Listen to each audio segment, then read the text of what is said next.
स्वर सुधा मंच पर प्रस्तुत है यशपाल की कहानी समय। पापा जी का रिटायर होने का समय ज्यों-ज्यों पास आ रहा था, वे जैसे अपने आप को दिलासा देने की कोशिश करने में लग गए। चलो भाई, हफ्ते में एक दिन की छुट्टी का जिस बेसब्री से इंतजार रहता था, वैसी छुट्टी अगर दफ्तर से हमेशा के लिए मिल जाए तो फिर इसमें निरुत्साह होने जैसी बात क्या है। एक तो दूसरे के आदेश पालन से छुट्टी और अध्ययन अध्यापन का बढ़िया अवसर, अपने सगे संबंधी और इष्ट मित्र से मिलने का, समाज में सभी से घुलने मिलने का अवसर ही अवसर, मसलन अवकाश प्राप्त करके अपनी सभी इच्छाओं की पूर्ति करने का बढ़िया मौका मिल जाता है। फिर लोग रिटायरमेंट से घबराते क्यों हैं? पापा जी नियम कानून से रहने वाले व्यक्ति थे, जिसका पालन वे अपने अवकाश प्राप्ति के बाद भी करते रहे।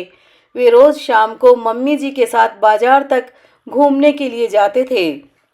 बचपन में जब मम्मी पापा तैयार होकर निकलते थे तो बच्चों को साथ ले जाकर जाने से बचने के लिए आया और नौकर से कहकर उन्हें इधर उधर हटा दिया जाता था। मगर एक दिन परिवार की छोटी बच्ची मम्मी जी से आकर लिपट गई कि हम बच्चे भी बाजार जाएंगे।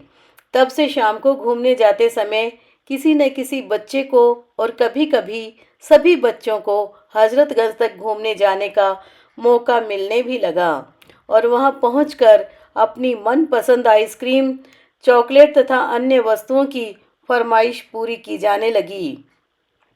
रोचक मोड़ आता है कहानी में, जबकि पापा जी की अवकाश प्राप्ति के बाद उनका घूमने जाने की आदत में बदलाव तो नहीं आया, मगर मम्मी जी के पाँव में दर्द के चलते वे अब पापा जी का साथ नहीं दे पाती हैं और पापा जी चूंकि अकेले जाना नहीं चाहते, इसलिए घर के किसी न किसी बच्चे को साथ लेकर जाना पड़ता है। मगर अब समय बदल चुका है। वे बच्चे जो पापा जी के साथ हर समय बाजार जाने को तैयार रहते थे, अब साथ जाने से कतराने लगे, क्योंकि एक उम्र विशेष अथवा टीनेज में एक अजीब कशमकश का दौर चलता है, जिसमें बच्चों को बड़े बुजुर्गों का साथ अटपटा लगने लगता है। फिर ऐसे में यदि पार्क, रेस्तरां और होटल में संगी साथी दिख जाते हैं तो उनका करुणा और बेचारगी भरी मुस्कान को झेलना काफ़ी कठिन हो जाता है। इसका यह अर्थ कदापि नहीं कि पापा जी अन्य बुजुर्गों के समान कोई उपदेश या जमाने में खामियां निकालने जैसी बोरिंग बातें करते थे, बल्कि उनका अनुभव और ज्ञान का दायरा अत्यंत व्यापक था, जो युवाओं को भाता ही है। मगर उससे क्या 20-22 वर्ष के लड़के लड़कियों को निजी आज़ादी भी चाहिए होती है। मगर उस दिन रोज की तरह शाम होते होते पिताजी की आवाज़ आने लगी, गंज तक चलने के लिए कोई है? मगर हर कोई जैसे उनकी आवाज़ को अनसुना कर रहा था। वो छोटी बच्ची जो कभी बचपन में मम्मी के साथ लिपटकर घूमने जाने की जिद करती थी, उससे कहने पर दीदी को उसने जवाब दिया, तुम भी क्या दीदी, बोर बूढ़ों के साथ कौन बोर हो।